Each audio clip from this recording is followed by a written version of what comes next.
দেখতে দেখতে ঈদ শেষ হয়ে গেল আর ঈদ শেষ করে আজকে নিজের বাসায় চলে আসলাম। আসসালামু আলাইকুম এভরিওয়ান, সবাই কেমন আছেন? তো আজকে সকালবেলা বেশ বৃষ্টি হয়েছিল আর হচ্ছে যে উঠানের ভিতরে একটু পানি জমেছিল।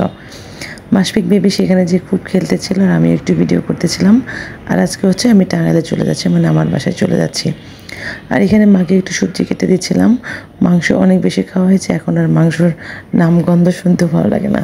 তো মাকে বলেছিলাম এখানে লাউ দিয়ে নিরামিষ আর হচ্ছে যে পটল ভাজি আর মাংস তো থাকবেই। তো আমি ওগুলা খাবো না আর কি, সবজি খাবো।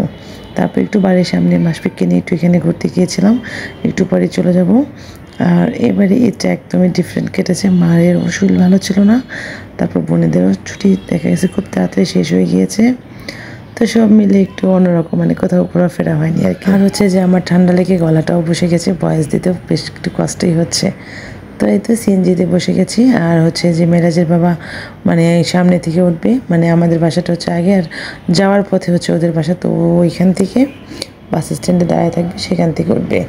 আর হচ্ছে তো আকাশের অবস্থা খুবই খারাপ, মানে বৃষ্টি এসেই গেছে আর কি। আমি যখন বাসা থেকে বের হই তখন বৃষ্টি ছিল না, কিন্তু আমি যখন সিএনজিতে করে অর্ধেক রাস্তা আসি তখনই এত বৃষ্টি শুরু হয়ে গিয়েছিল যে গাড়ির ভিতরেই আমরা ভিজে গেছি আর কি। তো এখানে নিতে ছিল, গ্যাস নিতে ছিল, তো দাঁড়িয়েছিলাম। এত বেশি বৃষ্টি হয়েছিল যে কোথাও দাঁড়িয়েও থাকা যাচ্ছিল না, এত বেশি। তো কাপড় চোপড় তো অলমোস্ট ভিজে গিয়েছিলো, তো ওইভাবেই আর কি।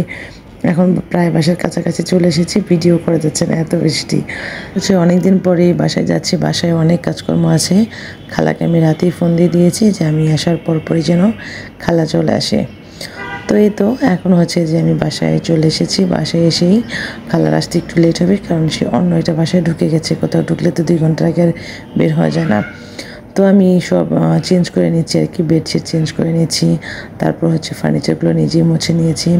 আর এদিকে আকাশটা বৃষ্টির পরে কী সুন্দর দেখাচ্ছে, একদম চকচকে চকচকে। আর হচ্ছে এখানে কাঁঠালের বিচি ভর্তা দিয়ে ভাত রান্না করেছি, আর ডালটা সিদ্ধ বসিয়ে দিয়েছি, রান্না করব। শাশুড়ি মা তরকারি পাঠিয়ে দিয়েছে, আমার মা তরকারি পাঠিয়ে দিয়েছে। তারপর হচ্ছে বেশ অনেক জিনিস মানে দিয়ে দিয়েছে, প্রায় সব জিনিসগুলোই আমার ভিজে গেছে আর কি। তো এখানে মা যে কলার মোচা দিয়ে দিয়েছিল, তো খালাকে আমি সেটাই কাটতে দিয়েছি আর হচ্ছে রুটি বানাতে দিয়েছি। একদিন পরে আসলে বাসার অবস্থা খুবই এলোমেলো হয়ে যায়, তো আমার বাসাটাও ঠিক সেরকমই হয়ে গেছে।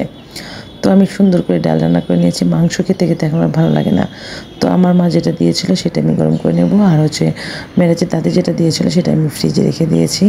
আর হচ্ছে এই যে কাঁঠালের বিচি ভর্তা দিয়ে ডাল দিয়ে আমি ভাত খাবো, ওরা মাংস দিয়ে খাক। আমার এখন শাকসবজি খেতে খুব বেশি ভালো লাগতেছে, তো শাকসবজি নিয়ে আজকে বাজার করতে হবে। তো তারপর হচ্ছে যে কালকে থেকে হয়তো শাকসবজি শুধু রান্না করব। তার এই তো কাঁঠালের বিচিটা খুব সুন্দর করে ভর্তা বানিয়ে নিয়েছি। তো আজকে এ পর্যন্তই, আল্লাহ হাফেজ।